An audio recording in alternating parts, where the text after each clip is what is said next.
पण रस्त्याने जाताना सुद्धा हाच मनामध्ये विचार होता. सगळं बॅग पॅक वगैरे झाल्या होत्या, घर सुद्धा सोडलं होतं, पण हेच मनामध्ये विचार चालू होता की काही सामान विसरलंय का, काय घ्यायचं राहिलं तर नाही ना. आपल्याला तर माहितीच असतं की काही विसरलं तरी आपण मागे जाऊन आणू शकत नाही, तरी पण हा विचार मनामध्ये येतच असतो. आणि शेवटी माझ्या लक्षात आलं की आपण नमस्कार, स्वागत आहे आपल्या सर्वांचं पुन्हा एकदा माझ्या चॅनेलमध्ये. आजचा दिवस नवीन आणि सुरुवात सुद्धा नवीन, तर आशा करते की आपल्या सर्वांना हा दिवस मस्त मजेत आणि आनंदात जाऊ देत. स्वयंपाकाची काही गडबड नाही. आता मिस्टर म्हटले की दुपारी जेवायला लवकर येतो, कारण आम्हाला संध्याकाळी जायचं आहे प्रवासाला, त्यामुळं मग आता मी पहिल्यांदा बाकीची कामं आवरणार आहे, बॅग वगैरे भरून घेणार आहे आणि स्वयंपाकाला सुरुवात करणार आहे. आणि आता मला 2 वेळा स्वयंपाक करायचा आहे. दुपारच्या जेवणासाठी एकदा स्वयंपाक करायचा आहे, मग पुन्हा मला संध्याकाळी ट्रेनमध्ये जेवणासाठी सुद्धा स्वयंपाक करायचा आहे. आता प्रवासाला निघणार आहे, त्यामुळं थोडं थोडं काही सामान जे राहिलेलं होतं ते सगळं आता ह्या टेबलवरती मांडून घेतलेलं आहे. कारण किती पण बॅग भरत राहिली शेवटपर्यंत काही ना काहीतरी विसरतच असतंय. तर ही बघा माझी बॅग आता भरून तयार आहे, म्हणजे रात्रीच मी भरलेली आहे ही बॅग.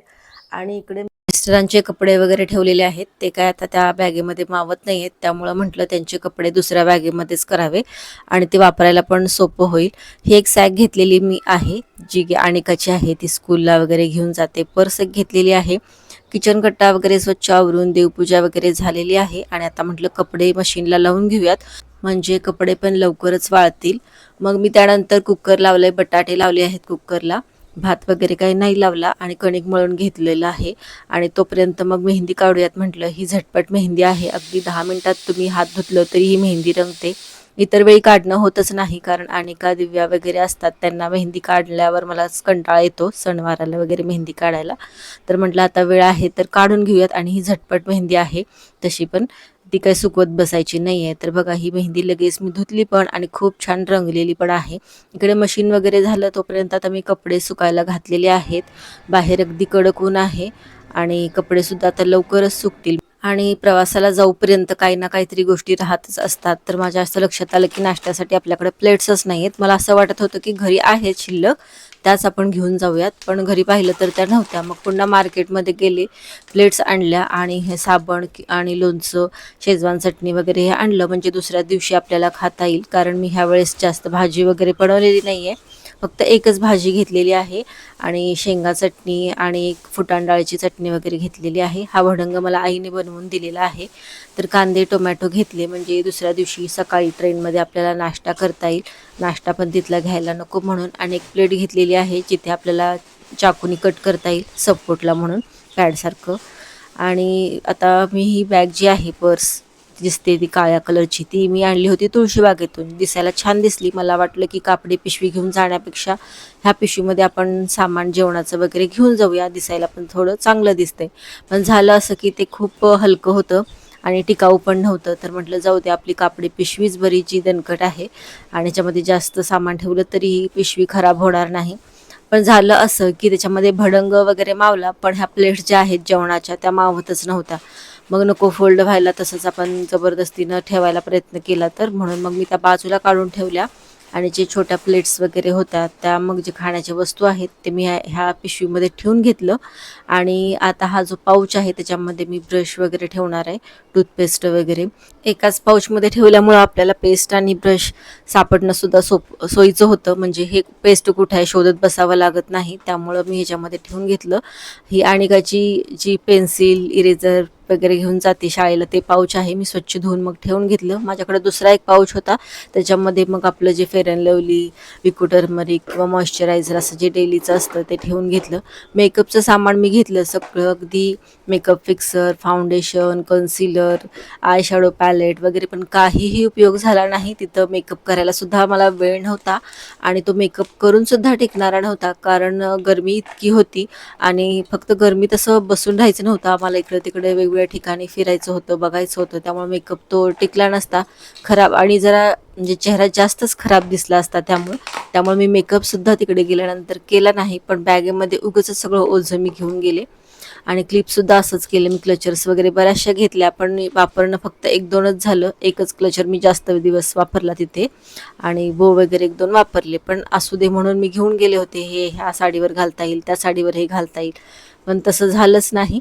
खूप असं गडबड व्हायची, म्हणजे सकाळी लवकर उठून पहाटेच आम्हाला मंदिराला दर्शनाला जायचं असायचं आणि रात्री आम्ही कंटाळून यायचो. त्यामुळं मग परत सगळं उद्यासाठी काय काय घालायचं हे काढून ठेवणं सुद्धा मला कंटाळा यायचा इतका. त्यामुळं मग गडबडीत जे हाताला सापडेल ना तेच मी वापरलेलं आहे. एका पर्समध्ये गॉगल वगैरे मी ठेवलेले आहेत, म्हणजे आता आमची जी ट्रेनचा प्रवास आहे त्याच्यामध्ये एसी वगैरे नाहीये. आम्हाला एसीची जी ट्रेन आहे ती ट्रेन बुक झाली नाही, कारण सीटाच अवेलेबल नव्हत्या. आम्ही 12 जण होतो प्रवासामध्ये त्यामुळं. आणि मग त्यामुळं आम्ही ही अशी आपली जनरल स्लीपरचीच ट्रेन आमची बुक झाली. मागच्या व्हिडिओमध्ये मी तुमच्यासोबत शेअर केलेलंच आहे की मी तामिळनाडूला चाललेली आहे.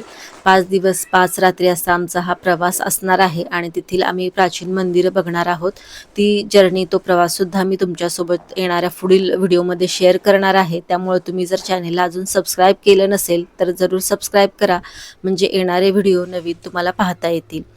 तर इकडे मी बॅग पॅक करून झाल्यानंतर भाजी करायला आले. भाजी करायच्या आधी चपाती मी बनवून घेतली जेवण्यासाठी फक्त. आणि इकडे बटाट्याची पातळ भाजी बनवणार होते, कारण मिस्टर म्हटले होते की दुपारी घरी जेवायला येतो, त्यामुळे पातळ भाजी बनवणार होते. डब्बा वगैरे घेऊन जायचा असेल तर मग मी सुकी भाजी बनवते. तर काही नाही, कांदा टोमॅटो तेलामध्ये परतवला, जिरे मोहऱ्याची फोडणी घातली आणि हा बटाटा स्मॅश करून घेतला छान. तो पण त्याच्या तेलामध्ये परतवला. त्याच्यामध्ये तिखट वगैरे घातलं आणि मग पाणी घातलं त्याच्यामध्ये. मग नंतर मीठ आणि चिमूटभर साखर घातलेली आहेत. मग आपले जे मसाले आहेत ते हळदपूड, धनेपूड वगैरे ते घातलेलं होतं. आणि हे सगळ्यात शेवटी मग मी शेंगा कूट घातलेला आहे 2 चमचे मोठे. आणि मग भाजीला अशी उकळी येऊ दिली. मग भाजी शिजल्यानंतर त्याच्यामध्ये कोथिंबीर बारीक चिरून घातली. आमचं जेवण वगैरे झालं. मग त्यानंतर पुन्हा मी ही दुसरी कणिक मळायला घेतली. मिस्टर म्हटले की नको, सकाळीच कणिक नको मळून ठेवू, चपाती वगैरे वातड होतील, कडक होतील आणि त्या चांगल्या पण लागणार नाहीत. तर आपल्याला संध्याकाळी 7 सव्वा 7ला निघायचं आहे, त्यामुळे तू दुपारीच करायला घे. ठीक आहे म्हटलं. मग मी पुन्हा दुपारी कणिक मळली, जे आम्हाला प्रवासात चपाती घेऊन जायचे होते ते. मग चपाती वगैरे झाल्या, तर एवढ्या 15-17 चपात्या झालेल्या असतील. ह्या गरम होत्या म्हणून मी अशाच ठेवल्या आणि थोड्या मग नॉर्मल झाल्यानंतर डब्यामध्ये भरल्या. आता हे फुटाणे डाळीची मी चटणी बनवणार आहे. आईकडूनच आणले होते मी हे फुटाणे. आईने भाजून ठेवले होते. अगदी असे हलके तपकिरी ब्राऊन कलर येऊपर्यंत हे भाजायचं असतं फुटाणे डाळ. भाजल्यानंतर त्याची पहिला मी मिक्सरला ग्राइंड करून पावडर बनवून घेतली. त्यानंतर मग मी तिखट, हळदपूड, जिरेपूड वगैरे घातलेलं आहे, मीठ चवीनुसार, आणि पुन्हा ग्राइंड करून घेतलं. मग फुटाणे डाळीची चटणी झाली तर मी इकडे शेंगदाण्याची चटणी बनवायला घेतली. त्याच्यामध्ये सुद्धा भरपूर लसूण घातलेला आहे, तिखट, मीठ आणि जिरे वगैरे घातलेले आहेत. ह्या शेंगदाण्याच्या चटणीची रेसिपी मी शेअर केलेली आहे आपल्या चॅनेलवरती, तोही व्हिडिओ तुम्ही जरूर पहा. त्यानंतर मग मी ही गवारीची भाजी बनवून घेतली. आदल्या दिवशी रात्रीच मी ह्या गवारी मोडून ठेवलेल्या होत्या, त्यामुळे मला भाजी बनवणं सोपं झालं, पटकन भाजी झाली. आणि भाजी झाल्यानंतर मग आम्ही चहा पिला मिस्टरांनी आणि मी.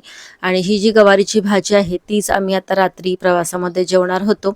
चपाती नॉर्मल झाल्यानंतर मग मी 2 प्लॅस्टिक पिशव्यांमध्ये ही चपाती भरली रात्री खाण्यासाठी आणि दुसऱ्या दिवशी जेवणासाठी असं सेपरेट पिशवीमध्ये मी भरली. ह्यावेळेस चपातीसाठी फॉईल पेपर आणायचा राहूनच गेला, त्यामुळे असं प्लॅस्टिक पिशवीमध्ये भरली. पण ठीक आहे, चपाती काही गरम नव्हत्या. त्यानंतर शेंगदाण्याची चटणी एका प्लॅस्टिक डब्यामध्ये भरली आणि ही फुटाणे डाळीची चटणी सुद्धा ह्या प्लॅस्टिक डब्यामध्ये भरली. आणि मग आम्ही 7:15 7:30ला घरातून निघालो. आम्हाला 9:15 वाजता पुणे स्टेशनवरून तामिळनाडूसाठी ट्रेन होती. पण रस्त्याने जाताना सुद्धा हाच मनामध्ये विचार होता. सगळं बॅग पॅक वगैरे झाल्या होत्या, घर सुद्धा सोडलं होतं, पण हेच मनामध्ये विचार चालू होता की काही सामान विसरलंय का, काही घ्यायचं राहिलं तर नाही ना. आपल्याला तर माहितीच असतं की काही विसरलं तरी आपण मागे जाऊन आणू शकत नाही, तरी पण हा विचार मनामध्ये येतच असतोय. आणि शेवटी माझ्या लक्षात आलं की आपण केस विंचराची कंगवेच त्या पर्समध्ये घेतलेले नाहीत. पण ठीक आहे, एवढी काही मोठी गोष्ट नव्हती ती, आपण तिथेही विकत घेता येण्यासारखी होती. चला, तर मी पुणे स्टेशनवरती पोहोचलेले आहे. तर हा व्हिडिओ तुम्हाला कसा वाटला मला कमेंटमध्ये नक्की कळवा. व्हिडिओ आवडला असेल तर व्हिडिओला लाईक, चॅनेलला शेअर आणि सबस्क्राईब जरूर करा. पुन्हा भेटू नवीन एका व्हिडिओमध्ये. तोपर्यंत धन्यवाद.